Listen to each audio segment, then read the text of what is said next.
Chinese at home and abroad in the diaspora, a very good afternoon and happy Father's Day. 2020 has been a consequential year. No other year will ever surpass it. We are living in unprecedented times, wading in uncharted waters. History is being made every day. A man with 19 fraud charges and a bogus first degree contends for the presidency.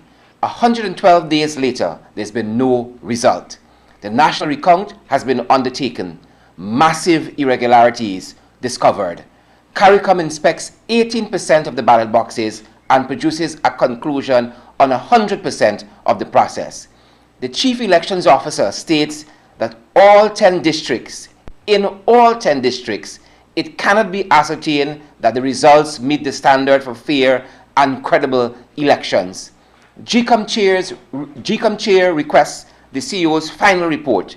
A foxy motion is filed restraining the submission of that report. And then there has been the international community. And how could we forget the son-in-law, among others? Did I miss anything? Yes, there's been COVID as well. It is said that it is never over until the robust, well-covered lady has sung. That's the Court of Appeal ruling tomorrow. But by now we have learned that nothing is final about this election cycle. Yet tomorrow's ruling is going to be tremendously important because the heart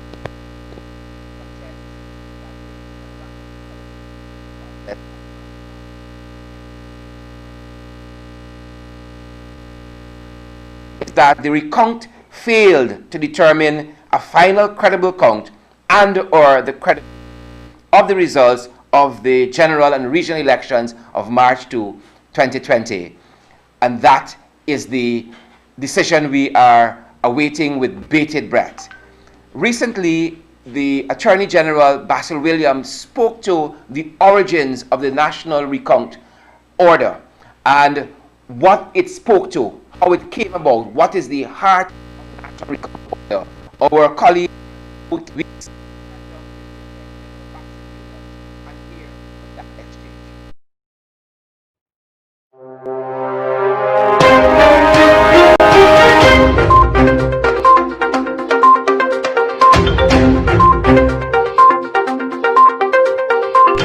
A very good afternoon to you. Welcome back to the Apnu+Afc TV. I'm here with Minister Basil Williams, the Minister of Legal Affairs and Attorney General. Minister Williams, thank you for coming on Apnu TV this afternoon. It's good to have you. No problem, Andrew. Thank you. It's nice to be here. Sir, there is a quote in the Kaicho papers today, and it says this, and I want to answer the question when I read the quote to you. It says that the Chief Elections Officer has acted outside of the gazetted order on the 4th of May 2020. Section 12 of the order requires the CEO to submit a report on the tabulation of the recount of the votes in the 10 districts together with a summary of the observation report for each electoral district. He is not required to pronounce on these observations, more so since the recount is not an investigation. The conclusion drawn by the CEO in this report submitted to the Commission yesterday are in excess of what he is required to do under the law. They are groundless, since no requirement or investigation rather has been conducted or concluded in the allegation which have been recorded in the observation reports and for which no credible evidence has been provided. Your legal opinion on this is very important, because what the order said and what the order does not say. What are your thoughts on this? Well, with specific reference to the action of the CEO, he was acting under paragraph 12 of the order number 60 of 2020, made under Article 162(1)(b of the Constitution and Section 22 of the Election Laws Amendment Act number 15 of 2000. Right. So that order was gazetted. It's now law, and it binds everyone in Guyana. So, acting under paragraph 12, the CEO was required to do the tabulation from the matrices of the recount submitted to him on the one hand, and also to summarize, make a summary of the observation reports for each of the 10 electoral districts. But I think what the PPP are overlooking is that he was to do these things not in mutually exclusively one to the other, but he in fact was to then assimilate them in a report, and they missed out on the third component of paragraph 12 in a report. When one has recourse to the Oxford Dictionary of English, you will find that the definition of a report is that when someone gives a written account of what he has observed, done, and or investigated, so that tabulation on the one hand, observation report on the next, he has to do a synthesis for his report. And in that, he would have brought his mind to bear about his observations of what he has seen in the tabulation on the one hand and the observation reports on the other, and pursuant also to his investigations. I don't know what they're saying about he didn't investigate anything or whatever, because as I've been arguing, the same order gives the commission jurisdiction, and obviously its employees, jurisdiction to make an assessment and to resolve irregularities, anomalies, and discrepancies in order to deliver a credible election. That's right. And that's in one of the paragraphs of the order. So they have to deliver an impartial, free, fair, and credible election. And they must have, the PPP have signed on to that. They've signed on. In fact, the Commissioner Gunraj boasted that he was the one who did the audit. And I know for sure when they went to the AG chambers to consult the CPC, Chief Parliamentary Council, they delayed the meeting saying Mr. Nandalal was expected to attend. So both of them have more than passing knowledge of the contents of the order. Yet they were trying to resile from the provisions in the order. From the outset, they tried to do that, escape the requirements of the order.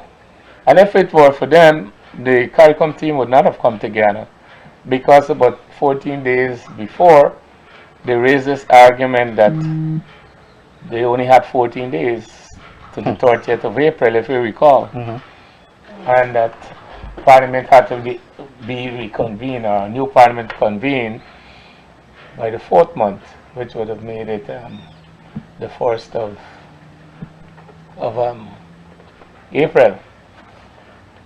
So, if that argument had carried, the CARICOM team would not have come. It would have been senseless, because you've seen how many days it took to complete this recount exercise. But we had to intervene to show that that was not true. And in fact, they took 5 months to reconvene Parliament at one time, and the court had empowered them in that regard. They had argued before the court that the provision wasn't mandatory, it was directory. And they kept raising all kinds of issues that GCOM couldn't deal with those irregularities and anomalies, when in fact the provision was there in order for them to do so. But Minister, we also said in the same show, and we have shown the audience and the viewers, listeners, that there's two ANIL. One ANIL says this, and the other ANIL says that. One ANIL says that GCOM has all the powers to make all the rules. They can come up with their own rules and their own, and all of that, and saying that the GCOM has omnious powers But when GCOM makes a decision and it's not in their favor, they ain't got them power to do that. You can't do that. Well, that's it. They flip flop all the time. You know, in fact, it's reminiscent what they say now that the CEO has acted ultra virus and unconstitutional and all of that. It's reminiscent of the allegation they made when they ran to the court, said they were bringing a contempt motion against the returning officer for the electoral district number 4, Mr. Mingo. As you know, that was thrown out. They said had to withdraw because there was no evidence. And that's their modus operandi. And equally, this would be the same thing because on the proper apprehension of paragraph 12, it is clear that in submitting the ballot aspect and the observation aspect, the CEO, in making his report, must say what he observed. Yes. And what he had investigated and what he done. So it's erroneous for them to contend that he couldn't express a view, an opinion, or any judgment. That's exactly what a report requires, not some robotic transmission of the two aspects that he was supposed to investigate and compile and then send to the commission. He had to give a report, and so their contention won't go very far. So we're very clear that the CEO acted within the ambit and the provisions contemplated by paragraph 12. In fact, when you look at paragraph 12, there's nothing prohibiting him. There's nothing in paragraph 12 that says he can't give a view, he can't express an opinion, etc. You understand the point I'm making to you? So they're trying to import into the provisions what really is not there. And Minister, another thing I want you to comment on is, now that you raised the point, there's no evidence for Mingo, based on the ruling of the court. Now, what does that say to the last declaration that was made by Mr. Mingo? How powerful that has, or what role does that have to play in this whole situation? With now we have the recount report from the CEO. How does that coincide with one another? Does it still stand? Does the last declaration still stand? No. Well, let's say this. The PPP decided to constitute Mr. Mingo and set him up as their victim boy. You know, I was there the morning when they invaded the Ashman Center, despite GCOM's ruling that any delegation was limited to 3 persons. Yes. They were there, they turned up in their numbers. I actually got up and pointed it out to them and they had left. But then they returned subsequently. And as you know, they were trashing around the place, etc. And I suspect that what might have operated in the mind of the return officer was to, complete the recount and move on. And he profited to have done that, but they challenged it in the court. The Lord Chief Justice found that he hadn't completed the ascertainment of the votes under Section 84, and she quashed what he had done and sent him back. She told him, though, that he could adopt his own procedure, also that he could decide whether he was restarting the count, just picking up where he left off, or he was going to start from all over. And also that he could also put up the SOP on the screen, each SOP, yes, and they proceeded. And as you know, he completed it, and he made a declaration, which was submitted to the CEO. That declaration was never challenged by the PPP or any contesting political party or anyone. So when they're saying that he had this fraudulent declaration, it's pure propaganda. Where is it? They never challenged it. So it was sent there, and if it weren't challenged, obviously, it couldn't be invalid. And if they're saying that during the recount, Mingo's numbers, etc., I don't know how they're going to make that determination and against what. Because the only numbers that are relevant are GCOM's numbers, not the PPP's numbers, not the APNU AFC numbers. The GCOM's numbers, just like the GCOM's SOPs, and the same thing with the SORs. So for you to say that Mingo's has some fraudulent activity, how do you assess that? And that's why when you see how the Lord Chief Justice dealt with the application for contempt, which is a malicious recourse to the courts and abuse of its process, forfeiting to raise an allegation that Mingo had abused and had not conformed to the Lord Chief Justice order. And it is a serious thing. Serious indeed. Because that one could say that actually caused CARICOM, the president and leader of the opposition, to seek another recourse. But what that effectively did was to prevent GCOM from acting on 10 legitimate declarations. Because I challenged the PPP to show me where the declaration of Mr. Mingo was rendered invalid by any court, other than their own thoughts. Because you remember when the recount started, the publication of their statement opposed, they pulled them down hurriedly. Changing it every second. Exactly. Yes. So Mingo's numbers could only be assessed in terms of Mingo's numbers themselves, but not against what the PPP has or what any other contested political party has. And it might have been unfair to Mr. Mingo, and he might have been vindicated by the throwing out of these allegations, false allegations. I mean, those false allegations contaminated every allegation made against him by the PPP. Thank you, Minister. Another thing I wanted to get your opinion on is the CARICOM report is going to be out very soon. How do you see that report complementing or not complementing Mr. Lowenfield's report? No, but it's not a question of whether it complements or not. You would recall that CARICOM was part and parcel of this entire exercise. Without them, there's no real recount, because the role is to scrutinize the recount and make a report. So that has nothing to do with anyone else. They are making an independent report and directly to the commission. So now that the CEO has completed stage 2 and has gone to stage 3, having submitted his report to the commission, the orders, I think it's 13, paragraph 13. I got it here. The CARICOM's scrutinizing team shall submit a report directly to the commission, which may include their observation, recommendation, and conclusion. Yes, but their report is there and it would be considered by the commission.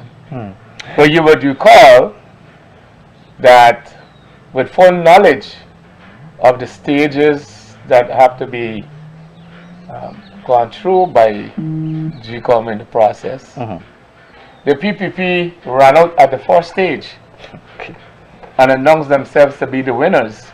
That night. And they did so oblivious of the fact and unconcerned that GCOM hadn't laid over the scrutinizing team, rather, CARICOM scrutinizing team had not really laid over its report. You know? So that would have really rendered nugatory the whole exercise. So why was CARICOM here? And you see, that act of running out, jumping the gun, unconcerned about CARICOM and CARICOM report, just shows you the mindset of the PPP. They really don't hold no value in the contribution of CARICOM. But too, Minister, because everybody wants to know. And because I raised that, you see, he ran out back and say, well, yes, you know, no declaration was made. Because everybody wants to know too, why is it that the PPP, I don't think everybody wants to know, but we'll know already. Why is it that the PPP is not looking at the order, the 4 stages, but just saying that they won? Why is it they're not? They're not observing. They just want cars on the side. They're concerned about No. observation and scrutinize, and they got no time with that. That's come the numbers. Well, as I understand it, they were somewhat disappointed and taken aback when the leader of the opposition agreed to total recount. They wanted, as I understand Region it, 4 alone. a Region 4 account alone. Yes. And they were appalled when they learned that Jacques Dieu had signed on to a total national recount. Right. And from that time, they set out to undermine the process. When you hear them talking, you would never believe that there was an order that they put together, you know, and that order covered most of the situations that they were saying didn't exist. And GCOM had no power to. In fact, I had to remind them that they were signatories to that order is lawful, and the contents of the order. I've had to do it on several occasions. So that's how they are, and you notice they focus of being only on the recount. Yet, it is a clear provision in the order that they must have these observation reports, recording in an observation report form. And those reports are without the ballot box report, that you know the contents of the ballot box and you enter it in the report.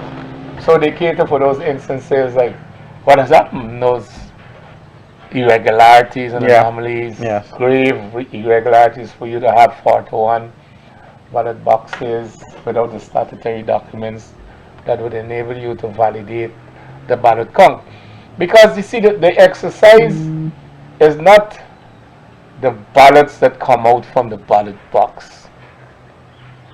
It's the circumstances surrounding how the ballots got into the box in the first place. And that's why you have to have the exercise of looking at the credibility of the count. You know? So they feel they could keep fooling the Guyanese people run out, but they had the numbers, you know? They had the numbers, the highest numbers in the recount.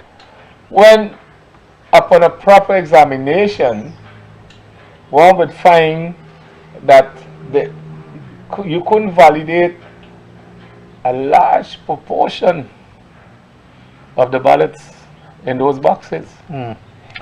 Well, in fact, it was so widespread that you couldn't have 10,000 votes. It's widespread. More than 10,000. Region 4 alone of these the coasts. total of all the regions. It was widespread. Widespread, indeed. And one couldn't, a voter would never say that that's what they did and what they expected. It affected the integrity of the entire elections and the credibility. So hundreds of thousands of votes. There's also the call for a null and void of these elections. Do you see that? Do you concede to that call as well? Well, the GCOM, this process can't nullify, and people shouldn't be misled. That's the province of the court. What the order provides for is in paragraph 14, is for GCOM on receipt of the CEO's report to deliberate upon it, and then make a determination at the end of their deliberations, so whether they could use any data from his report as a basis for continuing on, for him to make a report under Section 96 now of the Representation of the People Act. So it's clear that Section 14 gives GCOM a discretion to either find that they don't have any basis upon which they could send to the CEO for him to make a report on the Section 96 of the Representation of the People Act. As it's the same thing, you know, as what the CEO said, that when you look at all the widespread irregularities, anomalies, and discrepancies, you'll be unable to make a determination. It's more or less the same thing in the province of the commission. So there are two options there. So, Minister, another thing that persons want to know out there is what would be the outcome of these DROs who were part of the whole voting process, of part of the whole election process, if charges should come to them for these missing documents. How is the Attorney General's office looking at all these? Well, people confuse the Attorney General's office in these Westminster model type constitution countries with that of the Attorney General in America. And those Attorneys General in America, they have a criminal jurisdiction. We don't. We are largely civil. In our countries, you have a DPP, who is the person that has the custody and control of all prosecutions in Guyana. So we are not the ones that direct criminal charges, etc. Are you seeing that coming down the line? Well, that's a matter for GCOM, because it would be for GCOM to be the complainant in these matters. Finally, Mr. Attorney General, the chairman has to make a big decision in terms of how these elections will be determined. You don't have to give an opinion in the chairman's mind because you don't know what's in there as yet. But how do you see this playing out from the chairman's perspective? Well, from the chairman's perspective, as you said, not even the devil knows what's in a man's mind. But I have known the Madam Chair for maybe all my professional life in the courts, and she has always had the respect of the practicing bar, and she's always had my respect in particular. And as you know, she earned that sobriquet of Iron Lady because she was always a very serious person and approached her job. She's very experienced, and certainly, as I had said before, she actually fitted the description and the criteria for the chair of GCOM, because she has wide experience in these electoral matters anyway, and she has the courage to make decisions, and I believe that she will act fairly, as she's always done, and so I don't have that type of fear, because as a judge she's accustomed to acting fairly and impartially. All right, we're speaking with the Minister of Legal Affairs and Attorney General, Mr. Barnsley Williams, hearing his opinion on these attacks on the CEO, the Commissioner especially, and the party. Mr. Master Williams, any closing thoughts that you want to make? Well, look, let me say this. We had a government that was there for 23 years. The government reached its nadir, and they contested against a party that was in government for, let us say, 5 years, even though they tried to interfere with the tenure with the treacherous Sharon Das Prasad. But notwithstanding those setbacks, this government under President David Arthur Granger started a transformation of Guyana that was a wonder to the world, that it is a wonder to the world, all the world. Our profile has been lifted. Guyanese were proud of saying they were Guyanese again, anywhere they were. People were respecting us, We have the policies that we have engendered to deal with all Guyanese, and not just a class of Guyanese. The physical transformation, the questions on education, the questions to deal with social cohesion, to unite this country, unite the people of this country. I mean, when you look at all of these things that we have done, well, there was no doubt that the Guyanese people would have been ready, willing, and able to give President Granger another term and his team. The PPP, on the other hand, past masters at these electioneering habits, knew that people weren't going to come out and vote for them. Look on it, I'm saying on the East Coast, that was highly mobilized for the AP and UAFC, as you all see, highly mobilized. And it's clear that their traditional supporters, some are coming over to us, and some were not going to come out to vote. And so the PPP knew they had to resort to all kinds of devices. And so I am not surprised when you went to the boxes, the discoveries that are being made. I'm not surprised, I'm telling you quite honestly. All right, thank you. Thank you so much, Minister. We'll leave it here. Stay tuned, we'll be right back after these messages.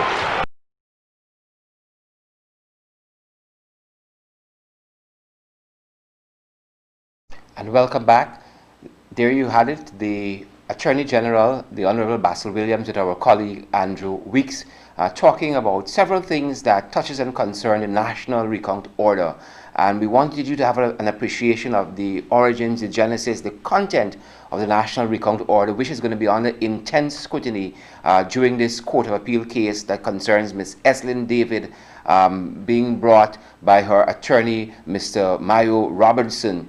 So it's the Eslyn David versus the Guyana Elections Commission case that is under scrutiny currently at the Court of Appeal. The panel of judges that are going to be looking at that case includes the president of the panel, Justice Don Gregory Barnes, Justice Rishi Prasad, and High Court Judge Brassington Reynolds, all very qualified and competent on these issues. And again, yesterday during the hearings, the submission on the substantive issue, the Honorable Justice of the Appeal, Don Gregory Barnes, posed a question to Mr. Mendez, who represents the People's Progressive Party. And the question was this. Justice Barnes says, how come irregularities that led to the recount have an impact on the recount, but not the irregularities emerging from the recount? Again, the question Justice Barnes put to Mr. Mendez, how come irregularities that led to the recount have an impact on the recount, according to the PPP, but not the irregularities that emerge from the recount? And your answer to that question would be as good as mine. Again, the justices of appeal who are looking at this matter, currently looking over the multitude of cases that comprise the submissions by all the attorneys yesterday, include Justice Gregory Barnes, Justice Rishi Prasad, and High Court Judge Brassington Reynolds, who are looking at this matter. Again, they're going to be scrutinizing every aspect of the National Recount Order. Did it fulfill its mandate? The first part of that National Recount Order reads, and whereas President and Leader of the Opposition and all contesting parties agreed to the CARICOM proposal for a total recount of all electoral districts as a means of assuaging the contesting parties and determining a final credible count. You want to underline there, final credible count, because that is the contention of Ms. Eslyn David through her attorney, Mr. Mayo Robinson, that the national recount has failed to come to a final credible count. Because why? Because having listed a whole host of criteria, GCOM now wants to divorce itself from that process and only look at the tabulated figures and not at the discrepancies which emerged. And again, hinting at that is why Justice Gregory Barnes asked the question to Mr. Mendez yesterday, again, how come irregularities that led to the recount have an impact, but not the irregularities emerging from the national recount? Again, because those irregularities would have an impact on this final credible count. Quite recently, I sat down to talk with Mr. Roysdale Ford on this very issue of the credibility of the national recount. And here is what Mr. Roysdale Ford had to say. This afternoon by Mr. Roysdale Ford, our resident attorney at law and election expert in many regards. Mr. Ford, welcome. Thank you, Sherrod. Mr. Ford, you've been in the process from day one and long before the recount has started. You have seen by now the mountain of evidence that there was electoral fraud widespread in these elections. What are your thoughts and where do we go from here? Well, Sherrod, it is clear, as you said, that there's pervasive and systematic electoral fraud. A fraud that we can see clearly in every electoral region, from regions 1 to 10. In each region, the form or manifestation of electoral fraud may vary, but it is fraud nevertheless. So it takes us back exactly to what we consider at this moment very important issues that has to be taken and decisions have to be made by the Elections Commission. As you were aware, and we have made it very clear to the public, we have written about 19 to 20 letters to the Elections Commission, calling on the Elections Commission to make very clear decisions as to what it will do in relation to this sort of evidence and evidence that we have provided. We have provided some of the evidence, but in every particular instance of electoral fraud that we have written about would be instances which emanate directly from GCOM's own ballot boxes. I want to make it clear. So there's no fabrication on our part. Every instance of fraud that we've written to the Elections Commission about would be in relation to matters and instances that would arise from the ballot boxes. They would have been recorded on the observation reports, and it would have been evidence presented to them. That is the first layer of evidence. The Elections Commission have said that we have to provide them with evidence, and we have been doing so. To date, we have submitted dozens of names of persons who would have been dead and voted. We have submitted hundreds of names, and there are many, many hundreds more to be submitted after we go through our review process of the observation reports. So where we go from here is not a question as to what the Apnu+Afc want as an outcome of this process, but more we are concerned with what GCOM has to do at this stage. And we believe that GCOM has to analyze and review the information it has before it. You know, Sherrod, you've been out here every day, and the public knows that it is the PPP's position that the observations, the abnormalities, the discrepancies, and the electoral fraud that would have been discovered from GCOM's ballot boxes must be shunted and disregarded to some electoral process, and they want to consider that it has to go by way of an election petition. But because we are at this peculiar stage of the electoral process that started from 2nd of March to now, we have an order issued by the very Elections Commission which says that the determination of the credibility of the elections and electoral process is an essential condition. And my reading of it is that it's a precondition to any declaration that is to be made by the Elections Commission. So where we go from here is to ask the Elections Commission, as we've been doing in many letters and many correspondence to them, that they review the information, review the data, review their own records, the results of their very own ballot boxes, and to make a determination. Now, what is very peculiar about this process, Sherrod, at this stage, is that this is the first time in the history of this republic that we would have had an opportunity to go to ballot boxes before declaration is made, before determination of an election results would have been made. And it is very shocking as to what we discovered. We have to determine now whether the election process, as currently laid down in the law, not in terms of its provisions, but its operationalization, really gives effect to the true will of the Guyanese people. Because no one would go and no one would have an opportunity to open a ballot box before an election to find nothing but ballots. So you would operate on the basis of a document prepared by presumably by the presiding officer. It moves and winds its way through the electoral machinery to the returning officer, and then a declaration is made. and people are asked at that stage to go and file an election petition, which is a legal process, a very time-consuming process, Lengthy. and a very laborious process to discover what we are actually discovering now. No. We are on the East Coast currently, and we've seen on the East Coast corridor here, PPP village after PPP village, exactly what you were saying. Fraud, where in this instance you have ballots in a ballot box minus any of the relevant statutory documentation, as against the Apnu+Afc villages where you're seeing the ballots and these documentation. What do you make of that? You're very accurate in what you're saying in essence, Sherrod. The only difference I would say is that they are occurring in areas that traditionally would have voted strongly for the People's Progressive Party civic.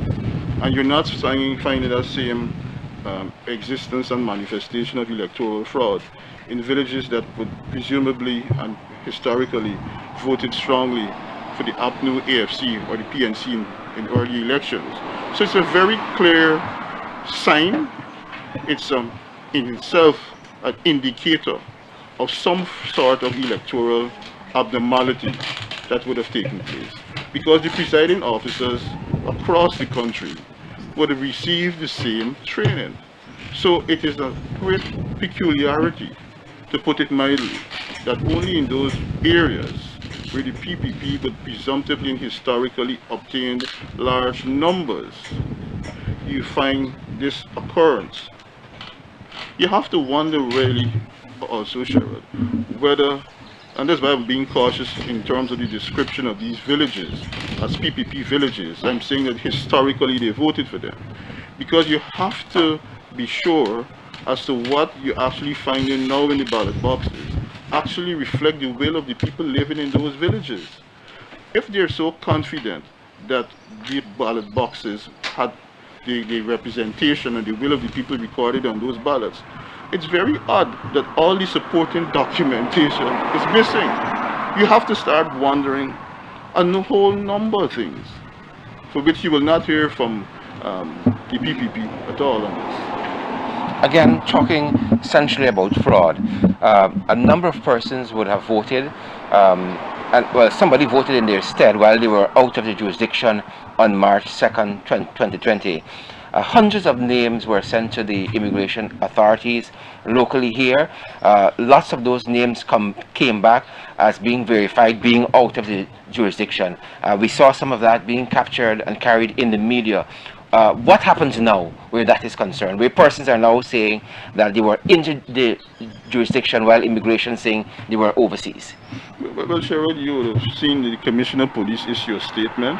He's the Chief Immigration Officer under the Immigration Act, and his statement, I believe, captures and brings an end and offers finality to this issue. He said that the records produced from their records record the persons who would have entered this country and who would depart this country legally. If persons would have departed Guyana legally or entered illegally or the reverse, the records would only pick up the respective category that is found by the records. So what I find amusing, but still at some extent worrying, is the extent and interest that our daily newspapers, the Starbuck News, the Guyana Times, and the Kaichur News, are paying to this issue. They're seeking their very best to debunk what is known and what is a fact. We saw the European representative saying that it is absolutely impossible for this to have occurred, but there are instances, hundreds of instances, where it has occurred.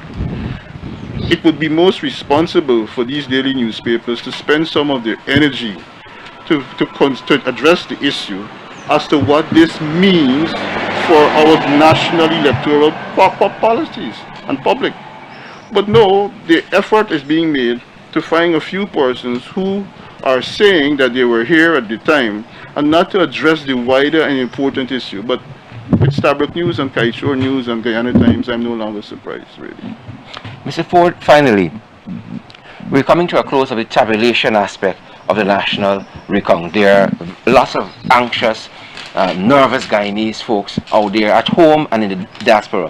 What would be your own advice and word to them as we draw again to a close of the tabulation process of the national recount? My advice and my word to them is to ask them to remain calm, remain vigilant, and to remain focused. Don't be tempted to any sort of provocation. Don't descend into any social anarchy, any social problems and protests. We have confidence that the Elections Commission will review what is being presented to them. We have confidence that the Elections Commission will review what is emerging out of its own ballot boxes. I wish to assure them that no matter how much the PPP hollers and screams, that this process is not about what is in a ballot box only. It has to do with a verification and assessment as to what is in the ballot box, and the observation reports play a key and critical role in that process. Thank you very much, Mr. Ford, for your time. No problem. Thanks, Gerald.